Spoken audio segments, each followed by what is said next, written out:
So, we are starting a new podcast. How should we introduce ourselves?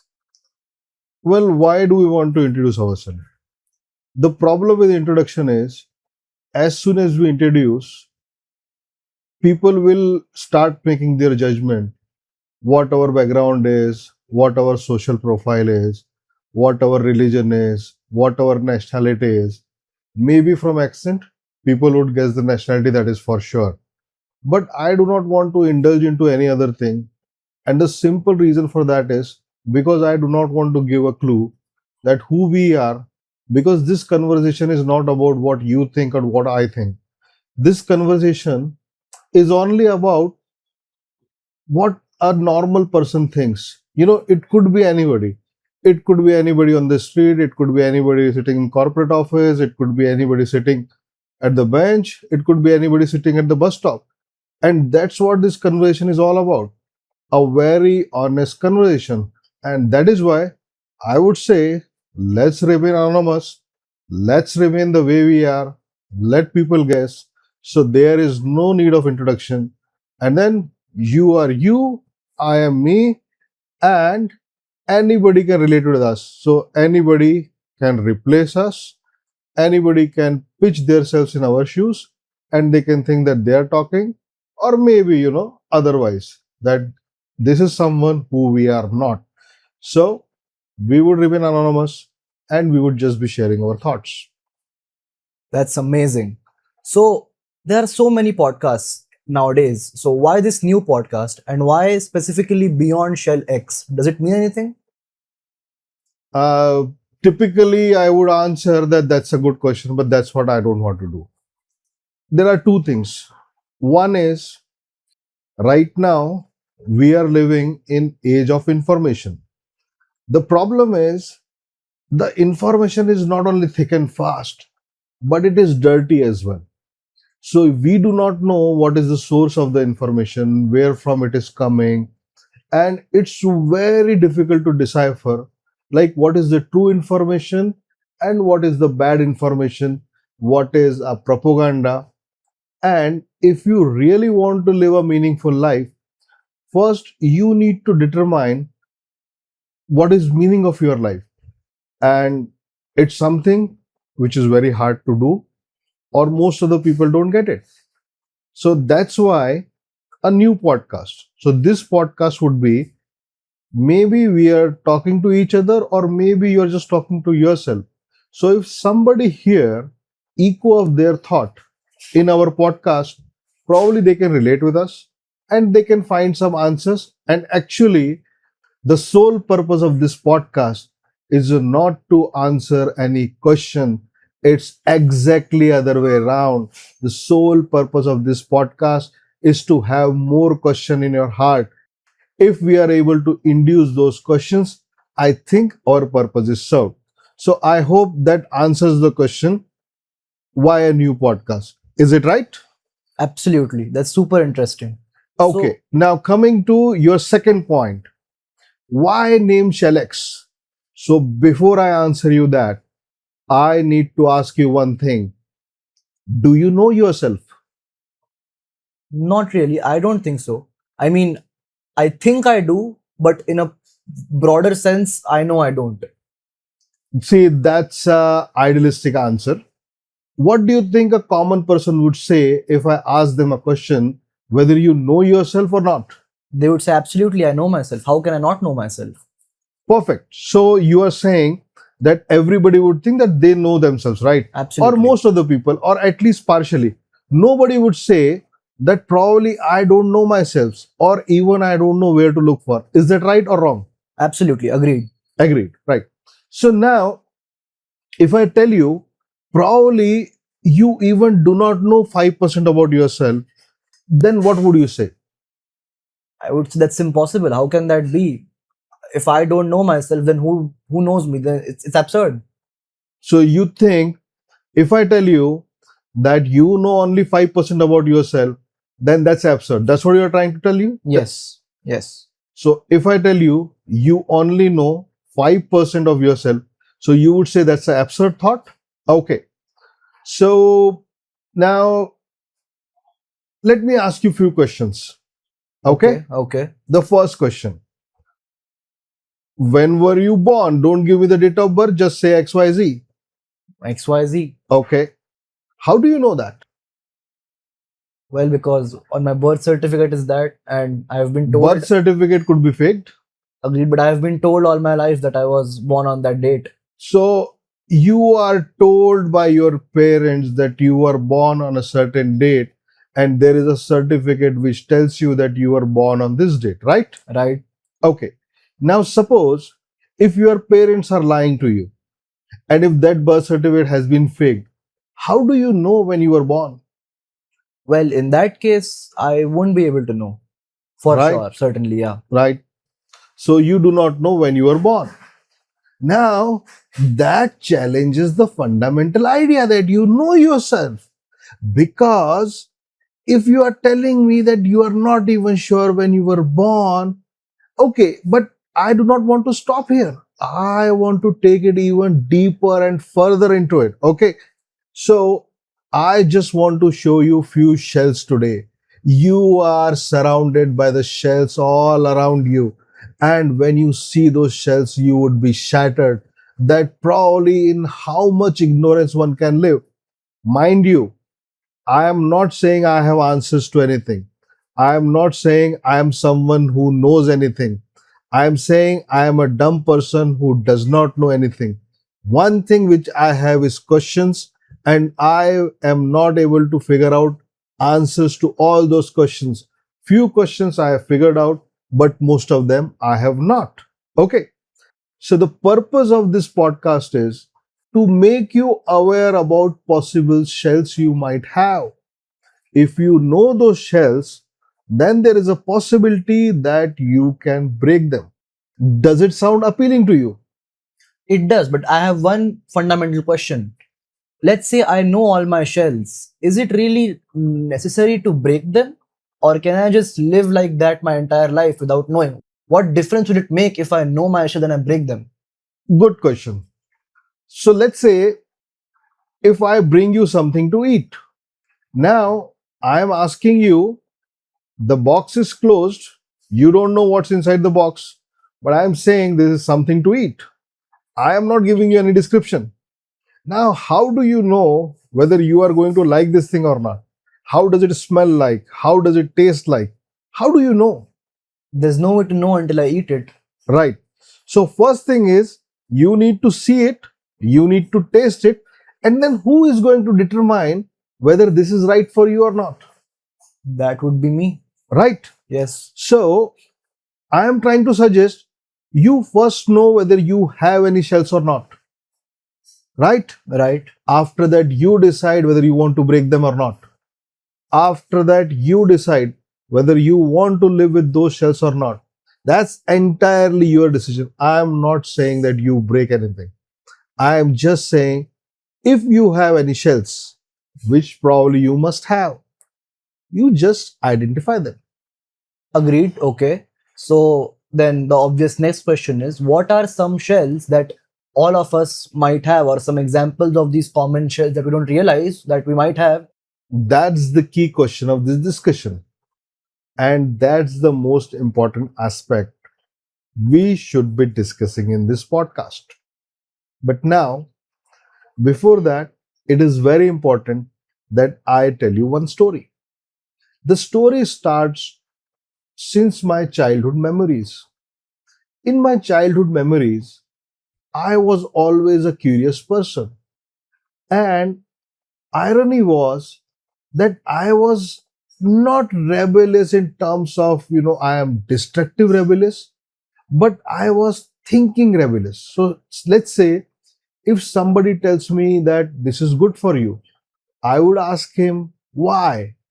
So you can understand, since my childhood, I had a tendency that I used to question lot of things, and in most of the cases all the things. So if a teacher comes to teach me maths, I would ask what qualifies him to be my maths teacher, and is he really qualified to teach me maths? And sometimes when he didn't find few answers for me, I would question his ability on his face. People didn't like it.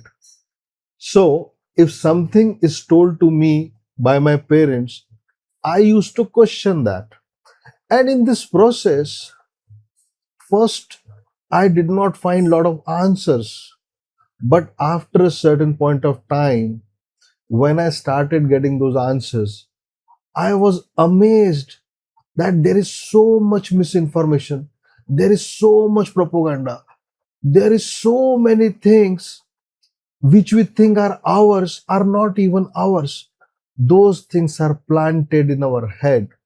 And when you go through this process, you would be shocked to know how much we could be brainwashed, how many things are there which we clearly don't see.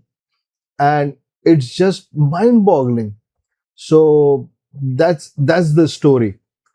Now, coming to the shells, let's take few examples. Let me ask you one question. Are you a beach person or are you a mountain person? I am more of a beach person. Okay. And why do you say so?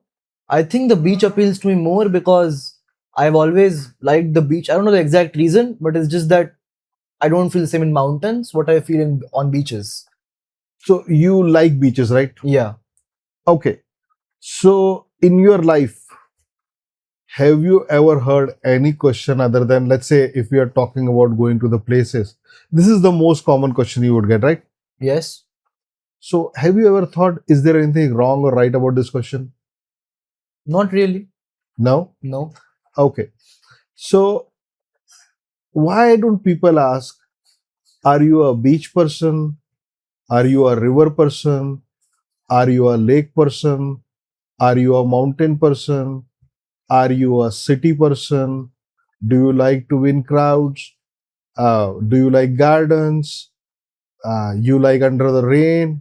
You don't like the rain? You probably like to roam at night. You like to roam at days. There could be thousands of possibility. Why sticking to two things? Just mountain person or beach person, what does it mean? So have you ever thought, why only two categories? Why not 200 categories? Now, if you look about this question, if I ask you again, are you a mountain person or are you a beach person? Now, what would be your answer? My answer still would be the beach person, but it's also like I could like so many other things. Why are you putting me down to two possibilities? Bingo. Now you have added one more thing to your answer. That is, I am a beach person based on whatever I have experienced so far in my life. Right? Right. Just one small dimension. But now you are thinking clearly. So now you are thinking that there could be n number of other dimensions which you have not explored, and based on that you are giving this answer. This was not your answer earlier, right? Right. So now a simple question with just one thought, I have induced one thing, that your answer should be that based on my experience, I like beaches. Yes, agreed. Right. So there are so many stereotypes in this world. And believe me or not, all those stereotypes are created around businesses. Do you know that? Not really. How? So, see, belief could be of two types. One is, it could be a natural belief. Like you get hungry, that's a natural belief, right? It's not even a belief, it's a feeling. You feel sad, you feel happy. These are natural things, right? You really can't control them. But now, when you should feel happy or sad, it could be coming naturally to you, or I can induce some feelings into you, right? Right. But how can you induce the feelings? I mean, I feel what I feel, right? How can you induce them on me? Okay. So let's say if I tell you that eating chocolate gives you pleasure, right? But what is there in the chocolate which gives you pleasure? It's actually sugar. So idea is, and I know a lot of people who are not sugar people. They don't like sugar. So that doesn't mean that everybody likes sugar. So that also means that everybody doesn't like chocolate. So there might be people who don't like cake. But now I create a propaganda that whenever you are happy, you should eat chocolate. Whenever you have celebration, you should eat cake. Now, creating any type of belief or any type of stereotype, it takes money. It doesn't happen on its own. So, who would be funding this effort? The chocolate and cake companies. Right. So, now what chocolate and cake companies would be doing, for years they would tell you that this is good for you. This is what the social norm is. This is what gives you pleasure. And now, when you go through those cycles, you stop realizing that you may actually might not like cake, you may actually not like chocolate. So there are so many things which can be induced on you. You may not even know. So the induced feeling is so strong that we don't even know what we like. Absolutely, absolutely. So see, there are two very interesting stories I have for you on this topic. So first story is about smoking. Tobacco is being consumed throughout the ancient world. Now, if you look at the tobacco plant, it grows probably anywhere and it's very cheap. It's not hard to grow tobacco, right? So there is no money in it. So suppose if I am addicted to tobacco, probably I would just maybe I would have a plant in my garden, or maybe I would have a garden nearby. If that is the case, then how anybody would make money? Now I need to create a product, and that product should have some difficulty to be created, and then I will make money out of it. But now anything should also have the benefits out of it. So first thing is, probably I make tobacco a controlled substance, and nobody can grow it without license. So that's the first step. Now the second step is I productize it, and product should be in such a way that it should be little difficult to make. So they realize that nicotine is the deadliest addictive in this world. It's probably far more effective than cocaine and heroin. It hooks you. Even with, if a person is smoking for 4 days, he would be hooked and he would be feeling craving for smoking. So when some commercial guys realized it, they said, let's create it into a product. It could be burned and it could be smoked. So they created a product called cigarette. Now, once cigarette is created, if you look at it, it's a very disgusting thing. It smells bad. It has probably very bitter taste in it, and it just doesn't look good. So now comes the next step, the brainwashing. What happens in this brainwashing? They put in all the movies that any macho man or anybody who is something, they are smoking. Now, when everybody is smoking, you think this is something good. Then in early days, surprisingly, everybody used to promote that smoking is a good thing. Till 60s, 70s movies, you would see any doctor in the movie, he would be smoking. Now, what would happen if you are dying? What is your dying wish? If a soldier is like dying, his last wish would be, let me pull out a cigar and let me burn it. Now, what does it tell you? That even your dying desire is to smoke. You know, this feeling is not yours. This has not come to you naturally. This is an induced feeling. And this is how the products are created. They are marketed everywhere so that you start believing that's the ultimate thing. If I am going to die, let's smoke. But if while dying I am smoking, why not I smoke while I am living also? Now, do you know why a typical cigarette pack has 20 cigarettes in it? No, I don't know that. Because nicotine withdrawal starts at 45 minutes. So if I take 45 minutes, if I assume that you are sleeping for 8 hours, And if you are going to smoke every 45 minutes, you would be smoking around 20 cigarettes a day. So it's that mathematical that they have made the packs so that one pack finishes in one day. Absolutely. But now, any business where you do not have predictability, that's a bad business. So suppose if I am producing 100 unit of a product, and if next day if it goes down to 50, that's a bad business, because I have invested in factories, I have labor, I have everything. That's a bad business. So I want a product where I have guarantee that if I am selling 100 units today, it will not go down to 90 tomorrow. And the best way to do it is the addiction. And nicotine addiction is the most lethal addiction you can have. So if a person is smoking today, he would be smoking tomorrow, and this number would probably keep on growing. Or if it goes down due to some social campaign or something, it will gradually go down. It will not happen in one day. And this is how this industry works. So this is just one example which I am giving you, like how they hook you, how they make you convinced that this is good for you, and how a campaign is built around it, and how you are brainwashed, and how it is inserted into your life. And then you think, this is my life, this is my thought, because this is what I think is right. But you do not know, and it might not be the thing of today, it might be the generational thing.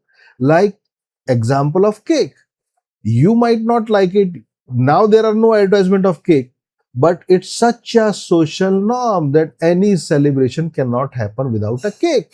That means cake industry has invested probably 200 years ago, and they are taking benefits of it as of today. So the soft signaling in movies and media that results in a brainwashing so powerful that it goes on till generations, and even to revert something like smoking is deadly, it will take a long, long time. Absolutely, and amazing that you talked about soft signaling. The second, you remember I told you I am going to tell you two stories. So first was about the smoking, and second story was about soft signaling. So one experiment was done. Do you know how movie works? Movie as in The in older days, the you film, yeah, the you had those movies. So earlier there was no digital media. So right? how it used to work? The rolling film, right? Rolling film. So in a second, uh, you would have 30 frames, and those would be run against one. You would have 30 frames in a film per second, and those would be rolled in front of a projector, and that would project something on the screen. That's how movie used to work. Now think about it. If after every 10 minutes, if I insert a slide, so you would not even notice it, because it would just be 1/30th of a second, where human mind is not capable of identifying it. But it would just look like a flicker on your screen. Now, few soft drink companies put a slide there where it said that I am feeling thirsty and I need to drink a certain branded drink. Now think about it. You do not see this message ever. But they did the experiment, and the company which did it, their sales grew by 100% against their competitors, and competitors' sales has gone down. What does it tell you? Soft signaling, even subconscious level, even the minutest of hint that what needs to be done can induce your mind or can control your mind. That is crazy. That means we can be manipulated so easily into liking something, and we won't even know that we have been manipulated into it. Absolutely. And I tell you, this is just the start. There are so many shells that you wouldn't even believe that you live in. Oh, and I'm curious to know what those shells are. Well, that each shell is going to be one big discussion. So, what I suggest you, I leave you with a thought that you might be living under the shells, and you are starting your journey to explore those shells.